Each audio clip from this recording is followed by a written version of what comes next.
Now. On 105.9 FM and streaming worldwide on the WMAL app. O'Connor and Company. It's 6:07. It's a very busy Monday morning, and there's no rest for the weary, and we're pretty weary. Coming up at 7:05, Joe DeGeneres talk about all the legal wranglings going on in this town and a return to justice, hopefully. 7:35, Trevor Maddich on the Commanders' bounce-back victory yesterday. And then at 8:05, John Solomon on the political fallout from Joe Biden's Hunter Biden pardon. And the cavalcade of lies that have come out of Joe Biden's mouth. And I just... Cavalcade of lies. That should be your book. One thing that I want to get to this next story real fast, but there's so much to say about this Joe Biden situation. And one thing that you're going to hear from your Morning Joe types and all this stuff is, well, it's the love of a father and his son. And what else is he going to do? It's his son. It's his son. It's his son. Don't fall into that emotional trap in any way whatsoever.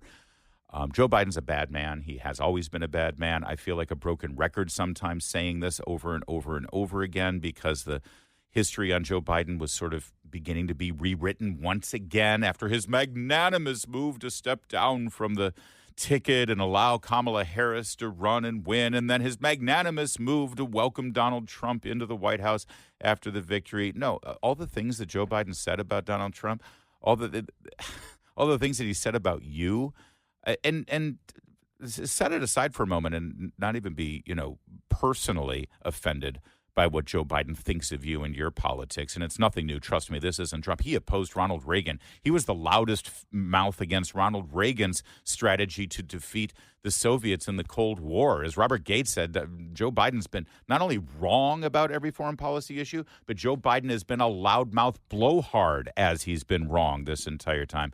But think about what he did to the family of Robert Bork and Robert Bork in particular. And don't even get me started on Clarence Thomas and Clarence Thomas's family. And he continues to ruin Clarence Thomas's reputation by siding with Anita Hill over that whole thing. I mean, this is who Joe Biden has been from the beginning.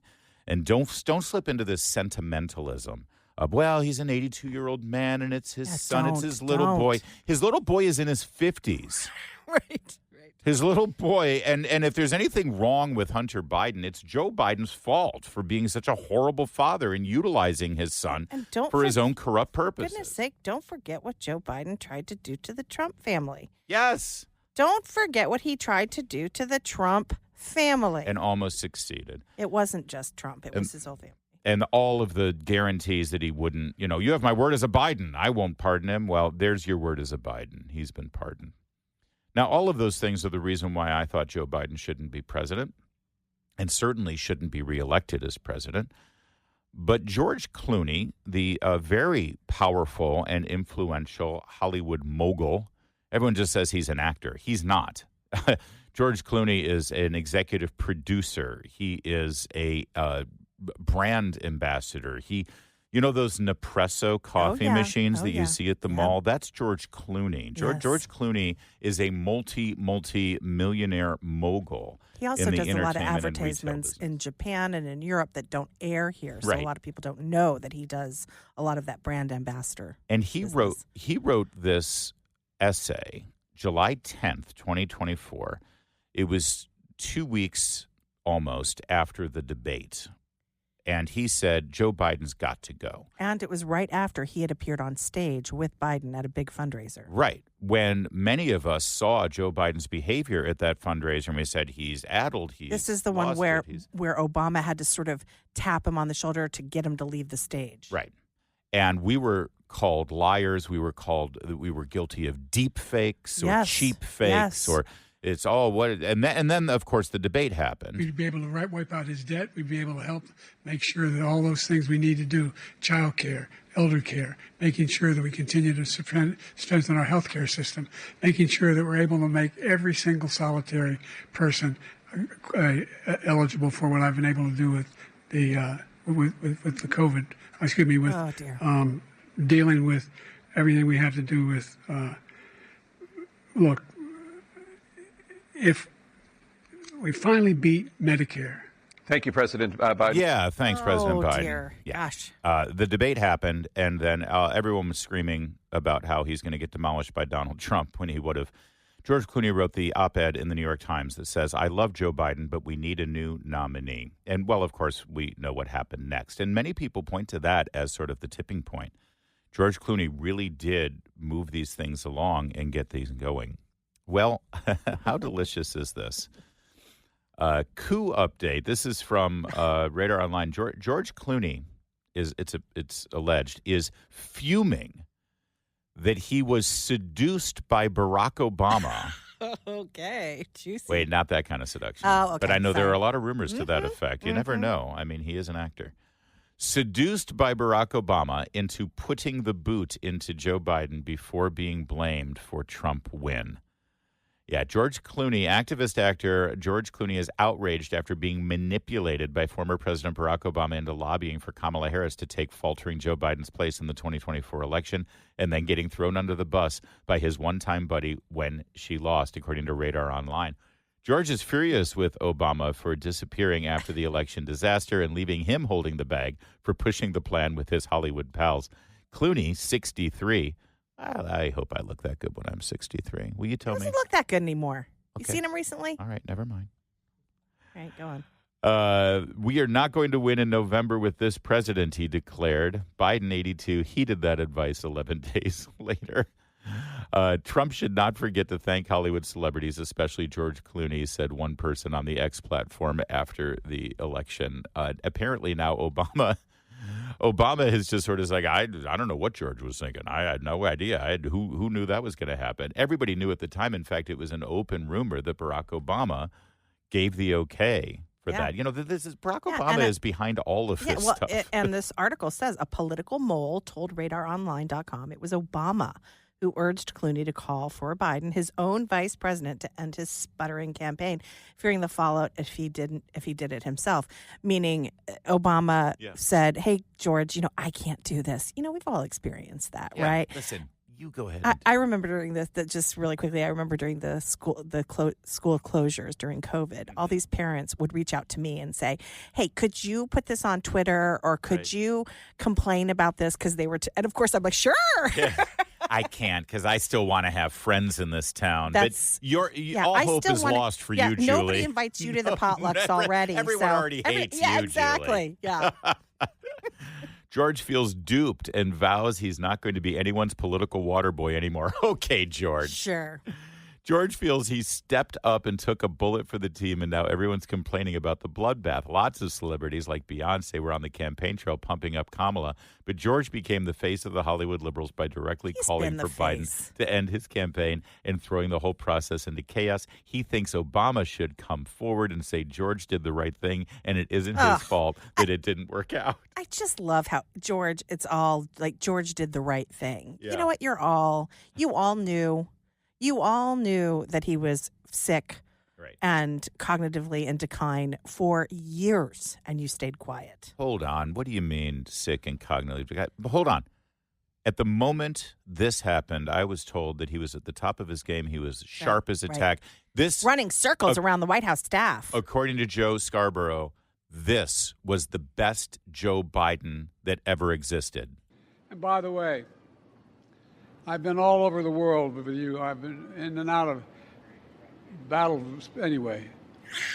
Sharp as a tack. I miss it. WMAL. Making sense of the news. Live from the Home Paramount Pest Control Studios. Home Paramount, the leader in pest control since 1939. Need a new roof? Honor, respect, and trust your home with Valor. Visit valorhome.com.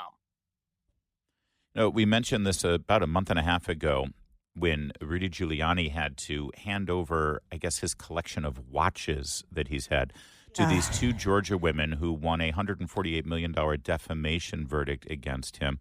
And this drama continues here as Rudy Giuliani, I guess he needs to be squeezed absolutely bone dry from any penny that he has and any dignity that may be left for fighting the fight over multiple incidents of questionable, if not outright fraudulent practices during the 2020 presidential election and voting. And it's gotten even worse. Outside a courthouse last week, Giuliani spoke up against the judge who continues to push the penalties against him. We've had not one ruling in our favor. His background is serious left-wing Democrat. Yes, he was appointed by Trump, but he was appointed by Trump because of the two Democratic senators and because in New York we appoint Democrats because of the deal that was made a long time ago between Javits and D'Amato. So this is about as left-wing as you get. I knew his father. His father was a great litigator, but left of left of left. This is punishment. It's punishment for being the one who revealed, first, Joe Biden's 30-year criminality. I'm the one who revealed it, nobody else. He hated me since then. He's been trying to torture me, stop me, take everything away from me since then. Anyone associated with me. Then, of course, the real indignity was, I'm the one who produced the laptop for the New York Post. I love the New York Post, but they have forgotten that. Half the cases I convicted people, and I tried the most significant cases in this courthouse in the 20th century, and prosecuted them and convicted them. And they were like real criminals, organized crime, terrorists, Wall Street, massive crooks who covered $2 billion for the federal government from Milken and Boesky. I prosecuted Nazis. What do they prosecute now? Republicans. Or people like Adams who criticize Biden and then they go after him for upgrading his tickets. He went on to say that he doesn't have a car, he doesn't have a credit card, he doesn't have any cash. He said, I don't have a penny. They put stop orders on his Social Security account. It's, you know, Rudy Giuliani, you remember after 9/11, I remember I wanted him to be president at the time. Lots did, yep. And he's right to say this has not just to do with what a fierce advocate he was on behalf of Donald Trump and exposing the criminality that Joe Biden, by the way, just pardoned his son over. Yeah. Think about that for a minute. Yeah. Joe Biden just pardoned Hunter Biden for crimes committed connected to Ukraine or any other country. Those are the exact crimes that Rudy Giuliani revealed when Trump was president, and they hate him for it. And they're using this case. Right. To get back at him. Well, and he's 100% right that this goes well beyond that. This goes all the way. Rudy Giuliani was hated in New York when he was the U.S. Attorney for the Southern District of New York. I lived in New York back at that time.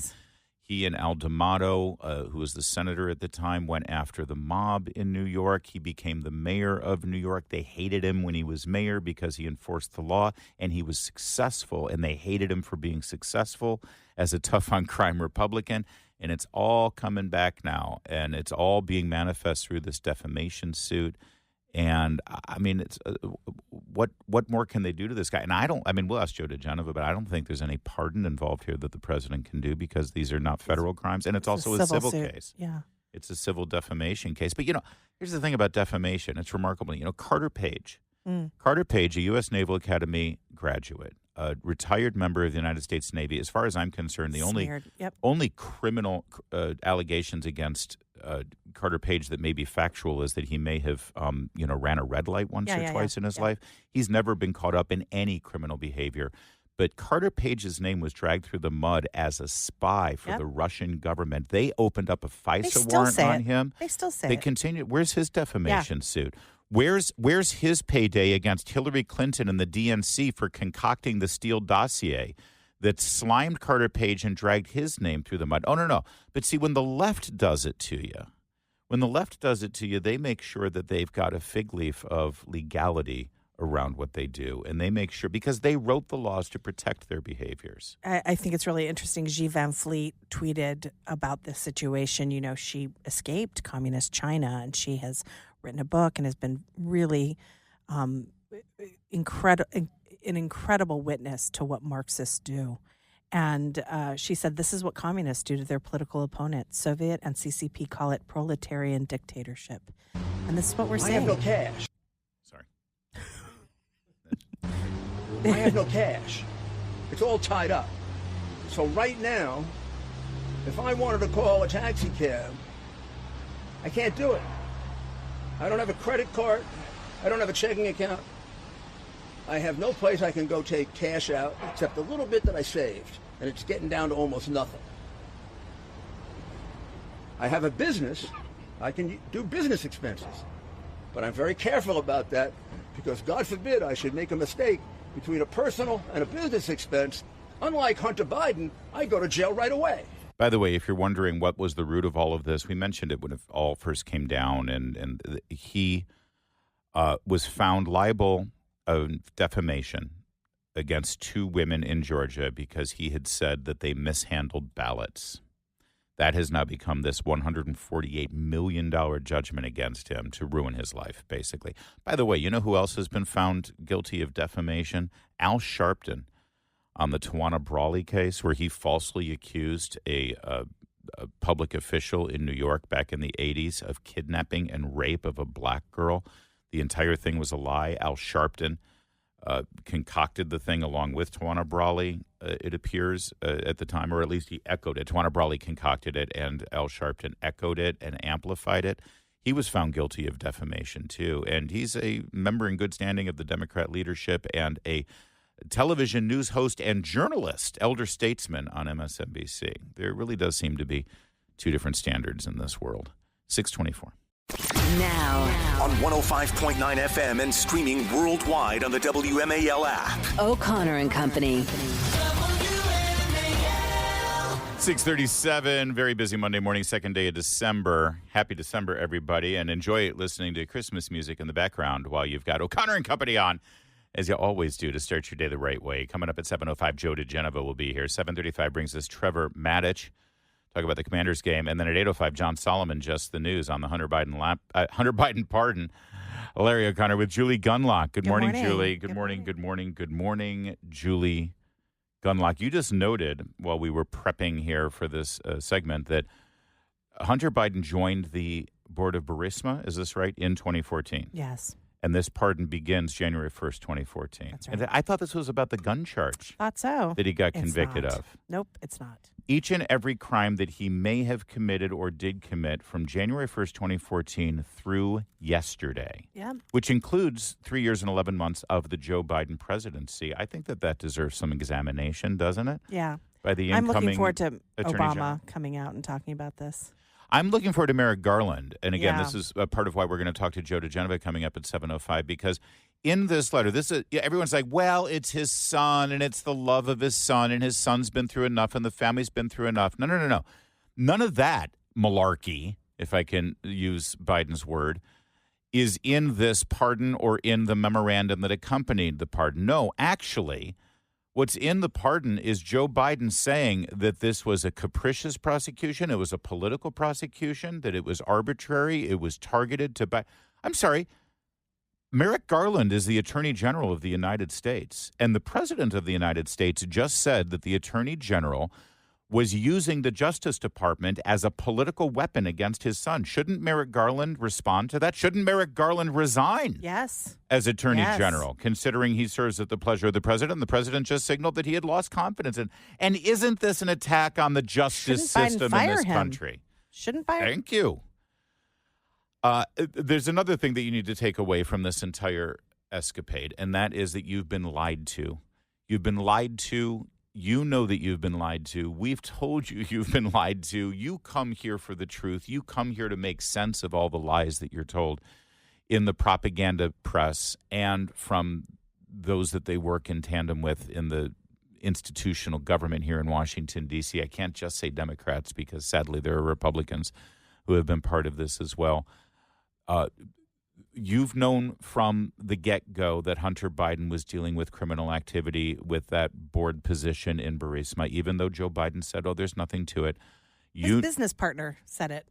His own business partner said it. Thank you. You knew that all of the things that were uncovered in that laptop were evidence of crimes that anybody else would be thrown in jail for, even though Joe Biden and every Democrat who enables him, and again, I want to get back to everyone in the propaganda press, said, well, there's no evidence here. There's no crime here. No. Everything seems to be above board. No, everything's fine here.